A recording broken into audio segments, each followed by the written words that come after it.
Has the total gotten too high in one of the biggest games of the week? A whole lot of MACtion and 4 best bets. But Bobby, before we get into that, we got to talk about these conference futures because things obviously have gotten a little sideways with Duke losing on Saturday. So now we need to run through it. I am pulling up the odds screen as we speak. Bobby, could you talk us through, is there any value right now on the board in the Big Ten, the Big 12, the ACC, the SEC, with all the shakeups that happened over the weekend? Yeah, I think we're just starting to see, especially in some of the smaller conferences as well, just how the disaster of how the tiebreakers work in some of these leagues right now. ACC, SEC, we kind of mentioned a couple of months ago how they have 8 conference games. There's just so much of a lack of a crossover between some of the top teams. I know I have some Utah tickets. Like that was one where I was trying to figure out a way how they can get into the Big 12 title game. Potentially, liking them in a rematch versus Texas Tech, thinking about how does that get home. Basically, for them, they have to have at least a tiebreak that contains both Cincinnati and Houston in it. If the tiebreaker does not contain those two teams, they can't win it. It does not matter what Arizona State does, which they have a path to make the conference title game with Jeff Sims still. BYU obviously would be win and kind of almost in against Cincinnati this week. So that's like a huge game for Utah, but it's I think it's going to make it harder in some of these conference markets to kind of bet some of these markets. And probably something that in future years I'm going to be wait and be more patient on in the offseason. Right. Betting some of these conference futures more mid-season. I mean, I bet Utah 18-1 in the preseason. That was one of my favorite conference futures. And here we are a couple weeks out, it's 13-1. It's kind of letting some of these things kind of play out a little bit, or think about staking them differently, where you kind of plan to add some mid-season as kind of some, strength of schedule is something that could matter in some of these leagues, like conference strength of schedule, that is, where random games could really matter in that. And, the Big Ten is one where it's kind of a little bit more cut and dry, obviously not doing the Ohio State, Indiana win out thing. But, if Ohio State were to lose to Michigan, and of course, Indiana beats Purdue, then it's literally does Oregon win out? If they lose to USC, then USC's there. If USC also loses a game, then it can be Michigan. It's pretty 1 + 1 = 2 in the Big Ten, but some of these other leagues get so much more messy. And really the same thing's applying, kind of shifting over to the Heisman market too. I think it's going to be a quiet week on that front. Top of the board's obviously coming together. Looks like Ty Simpson kind of got ejected after the Oklahoma game. But this is going to be a quiet week. Gunner, Stockton, and Georgia's playing Charlotte this week. A lot of the big games are next week: Ohio State, Michigan, Texas A&M, Texas Tech, Vandy, and Tennessee for Pavia's Heisman profile. So I think this is kind of a sit and relax week because the final data points, this market's going to be pretty reactionary over post-Thanksgiving and the conference title week. Moving right along to the board, let's go ahead and dive into MACtion tomorrow night. Yep. So we'll start off right at the top tomorrow night, 101-102 UMass, Ohio. I bet the under last week in UMass and Ohio, NIU. The Huskies got there on their own. I laid an early Ohio number here. I honestly don't think if I saw a 40 in this game, I could bet UMass. They're completely unbettable. They're a high school level. I don't know if they're in the top, 250, including FCS and, teams in lower levels. It's just, they've been so beat up and hardly any talent. Rough spot for the Minutemen. Right below 103-104, Akron BG. The first team to conclude their season will be the Akron Zips. They play their 12th game of the season here on Tuesday night. Since they didn't have a bye, well, their bye week is technically the last week of the year, and they can't go to a bowl game. Disappointing loss, obviously, last week in the wagon wheel game to Kent State. This Bowling Green team has been a fade for a couple weeks. Lean under here, but I did take Akron in the 3.5. 105-106, Western Michigan, NIU. Low total here. Points more valuable, obviously, in those games. But I think the Huskies are getting a little too much credit for that UMass dismantling on the road there. Now, it is hard to lay with Western with their offenses. So I might look NIU team total under or just the straight up under here at 38.5. in the market. Moving down 107, 108, Miami, Ohio, and Buffalo. Redhawks money came in today. Obviously, Daquan Finn left the program last week ahead of the Toledo game. That caused some of that Toledo steam there. But flip favorite here. Henny, the backup, good versus UNLV, bad versus Toledo. I'm going to pass on this one. Central Michigan, Kent State. Chips money this afternoon, 7.5 to 9.5. If this gets to 10, I'll start to consider Kent State maybe lean over in this game as well. Thursday night, the Raging Cajuns and Arkansas State got bet through the 3. I do agree with that move. My raw numbers here are pick. I didn't actually click it, though. I wasn't a part of the move, but lean that way. Friday night, Hawaii, UNLV. Obviously, this is a huge game. Speaking of tiebreakers, Mountain West famously went to computer rankings a few years ago, and it's probably going to go that way again with the way the tiebreakers, how many teams can finish with 2 or 3 losses in that league. So both have a shot here. Hawaii took money today at 3. Definitely agree with that move. That's one I played myself. All right, boys, questions for Saturday before we get into the Saturday board. We'll go to game 149, Nebraska at Penn State. Bobby, this is one that I had a question on regarding the Nebraska quarterback. If you actually watch the game against UCLA and you look at the box score, Latif did not perform as well as the box score looks. That was a lot of catch and run and yards after the catch. And now we're getting Latif off the bye at a Penn State team that rebounded very nicely against Michigan State. So my question to you is, does this market close 10 or higher? Do you think that people are or the market's kind of forgetting that Nebraska's off this bye and they're forgetting that Latif performance a couple weeks back against USC? Yeah, obviously a hell of an effort there against the Bruins in that debut start, but a little bit misleading there. UCLA just didn't come to play like in that one at all. But the big thing is a huge upgrade in defensive quality here for Latif and Nebraska. The key angle for this one to me is actually on the other side. Bad rush D for the Huskers. Going to play right into what this Nittany Lions offense wants to do with Allen and Singleton.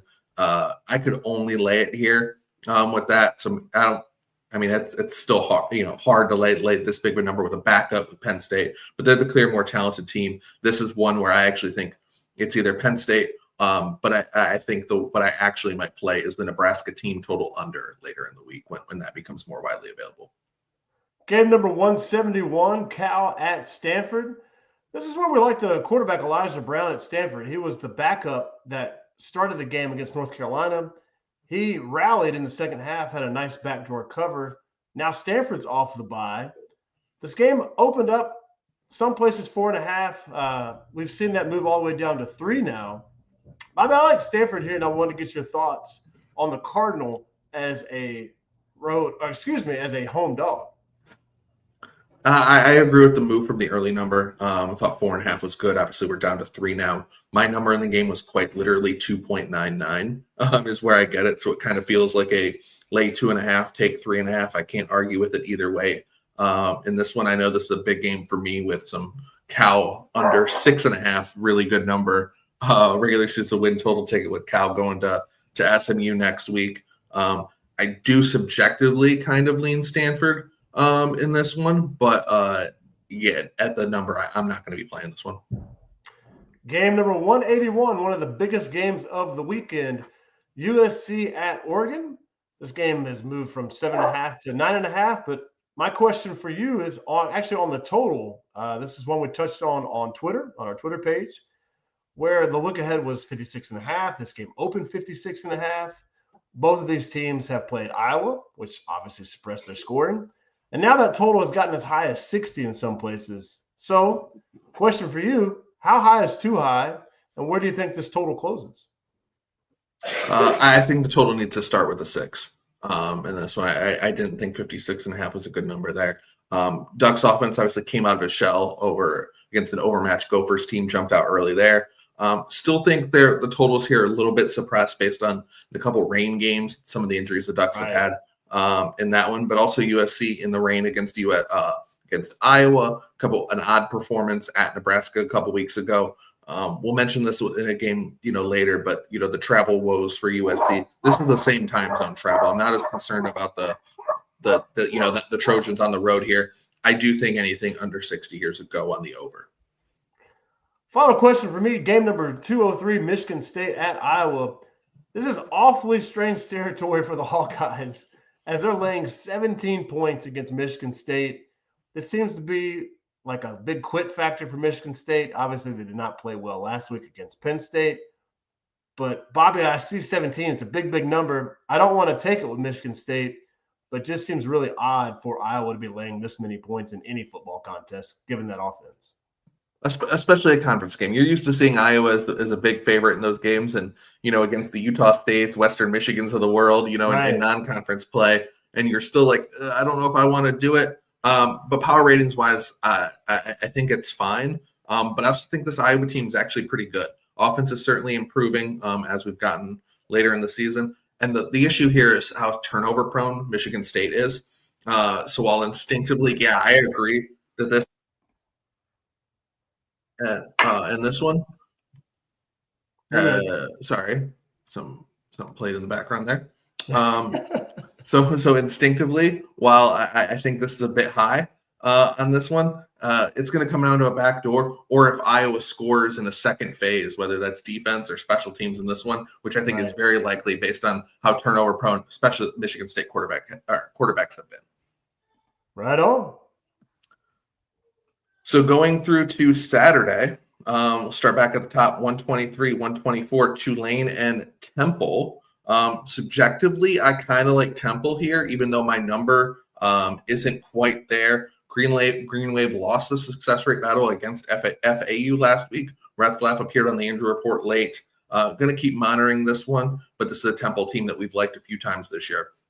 135, 136, BYU, Cincy. One of the big look-ahead moves, I believe Cincinnati was minus 3.5 on look-ahead or somewhere in that range. Now a 2.5-point dog would certainly lean to the Bearcats if you got the full 3. But being honest here, BYU's beaten my butt the last couple of years, so I kind of don't want to do it. 139, 140, Wazoo, JMU. I know some were surprised when I told them where this game, would kind of open when they were inquiring, looking ahead about it. I think JMU is going to want to put it on Wazoo here.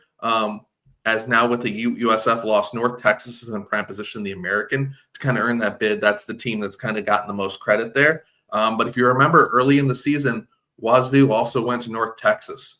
North Texas crushed them. So if JMU wants to have some credit here, they're going to want to show well in this game because North Texas, JMU have a weird common opponent in the Cougs here. Obviously, another cross-country trip for Washington State here. So really tough spot for them. My number's on market, but just wanted to mention the common opponent note there. 145, 146, Duke, UNC. What the hell was that from Duke last week against Virginia? Another puzzling performance. They're completely Jekyll and Hyde. I did like North Carolina last week against Wake. Obviously, the offense just couldn't get it going against a really good Wake defense that we've talked about a few times here on the show. That's not the case here with Duke. While I do like their front seven, but there's still a couple sevens out there. I like the Tar Heels there. 153, 154, Coastal Carolina. Can the Cox get off the mat after the devastating loss in College Station last week? Raw numbers want me to lay it, but with improvements to the Coastal Carolina offense, I think a little bit better play is the over here. We might talk about that one in a little bit. 157, 158, a game that's going to get way too much play this week in betting markets. Charlotte, Georgia. You are going to hear a ton about people talking about Kirby Smart never covers these huge point spread games in the high 30s, but 40s. I'm not rushing to lay this number at all. But this sandwich spot fake game. However, this is honestly the biggest I've ever been off in a point spread. And since I've been doing it, almost embarrassed to say, my raw numbers here is over 50 in this game. So Charlotte's really bad. Yeah, right. And that's where I'm off here is I've completely bottomed out Charlotte. Just for transparency, it's not a high on Georgia thing. It's really, to me, a bet is if you think, does Charlotte score a point in this game? Complete pass for me. 163, 164. Newswire earlier, Devin Dampier, Utah quarterback, questionable going into this one. But I thought the guys at Hit the Books had this right a couple hours ago. If you believe a Utah injury report on a Monday, that's on you. Right. I'll wait right before kick on this one, decide what to do. This is probably the last I'll think about this game for the rest of the week until that moment. 175, 176, Washington, UCLA. We did not have the injury report for Washington last week when we gave out a best bet on the Huskies. Boston went down the wide receiver. 3 offensive linemen didn't play. Didn't matter. We got the cover. Negative CLB win. We'll take it when we get one of those. Well, I do show value on the Huskies here in the Rose Bowl, and that's factoring in like if Nico plays. Actually, so if Nico shuts it down for whatever reason, I'm going to like it a lot more. Obviously, tons of road woes for the Huskies this season. Well documented. We talked about it as part of the handicap last week, getting right at home. But again, this is the same time zone, just going straight down into LA there. I know Deshaun Foster made sure we were aware where UCLA was minutes ago, but I think we get a good effort here. I laid it with the Huskies. 193, 194, another game where I laid it. Matchup game here with North Texas and Rice. Rice can't cover anyone. And I think the Mean Green put up a big number here. Team total over, lay it. Rice obviously going to try to shorten the game, but North Texas handled that well versus Navy, and Navy's just a more dynamic offense than Rice. In that one, 205, 206, ECU, UTSA. ECU's still in it for the American, actually. Teams who are different home road, by the way. UTSA is really different here in the Alamo Dome. This is one that's come down. Opener's a lot higher. You see the fan opener on the screen around 4.5, come down through the 3 now. Honestly, I still like it. We'll talk about that game here in a minute. 219, 220, final game for Saturday. We'll go over New Mexico and Air Force. Fly Guys QB, Straka, he left the game versus UConn. That's a huge loss. I don't think he's going to play here. Starting to see this pick up steam, quite literally. 2.5s got bought, 3s. Starting to see some 3.5s. If he can't go, 3 is like absolutely short. So I do recommend you number grabbing. Can't give it out widely available for a best bet. Tried to, but it moved a little bit a few hours ago. But New Mexico -3 is certainly a bet. Guys, before we get into best bets, please click that like and subscribe button if you're watching us live on YouTube. If you're on Spotify or iTunes, please give us a 5-star review. Honestly, guys, we don't do this for money. We do this because it's a really joy to create this show for you. And that really lets Bobby and I know it's valuable feedback.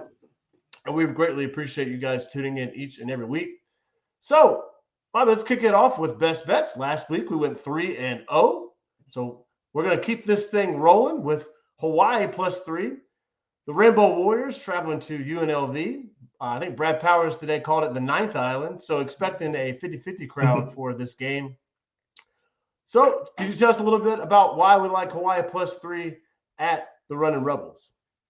Yeah, we're going to go back to the UNLV fade train here. Like the +3 with Rainbow Warriors. Again, just simply fading UNLV in this one off a double overtime game with a disappointing offensive effort against a really bad Utah State defense, by the way. And Hawaii off the bye. So playing a little bit about that, little old school handicap here. But also, like, that's all part of it. But my power ratings like it too. So when you make the game, a little bit closer to pick, UNLV -1, and then you have the situational angle, that equates to a best bet, especially at a key number of 3. Coastal Carolina, South Carolina, you touched on this one a little bit earlier. We like the over 51.5. Yep. Obviously, not Coastal Carolina's offensive improvement last couple weeks has been documented. Hit their overs a couple times, just personally. And they've done very well. And obviously, South Carolina, they did not, slow down in the second half against A&M, put up points early. But Coastal's defense is nothing like Texas A&M's, to say the least. Right. Think maybe the defense lets loose of the rope here, wants to put together a really good effort here. There are a couple 51s out there. Certainly, I recommend you shop around it and grab the 51. But I even like this one at the 51.5, one of my favorite plays of the week. UTSA +2.5. We like Meep to win outright. Yeah, would have really liked to give this game out at 3. So obviously I'm not giving out the best of the number right now, but I still like this one with the Roadrunners at home. I'm just buying ECU or selling ECU off the high after beating Memphis late in that one. Final best bet of the night. MACtion, Akron plus 3.5. Tell us about the Zips. Yep. So Tuesday night. So let's save the best for last. I am going to give out the alma mater, Akron plus 3.5 here against BG. The issue is Bowling Green's offense. Honestly, can't move the ball. Hasn't been able to in a couple weeks. I think the Akron offense, after a really bumpy start, started to show some life here in MAC play. I think the defense is okay too. Can at least slow down this putrid Bowling Green offense. And like I said, it's the last game of the season. They can't go to a bowl game. They did give a pretty good effort in the comeback against Kent State last week, but I do think they want to end the season well. They did not, or have not, shown the quit I thought they would kind of going into the year. So I think they're trying to create positive momentum, hopefully get off the bad APR list so they can maybe go to a bowl game and be eligible next year. But yeah, so we'll give out the Zips here, plus 3.5 as a best bet for a little MACtion Tuesday night one. You can follow Bobby at BobbyDigital2 on Twitter. You can follow the show at CFB900.